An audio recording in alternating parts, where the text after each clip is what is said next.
શેરી સીતરાવશું ફૂલડા વેરાવશું મારી હિંગળા જના હોમૈયા કરાવશું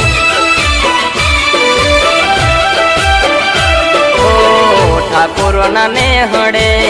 રાઠોડ પરિવારમાં મારી હિંગળા જ બેઠી મુલકપુર જોમમાં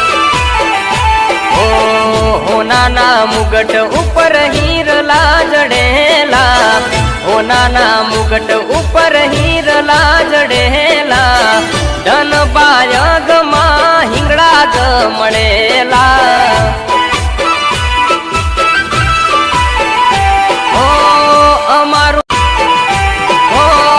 અમારું નસીબમાં હિંગળા જ મળે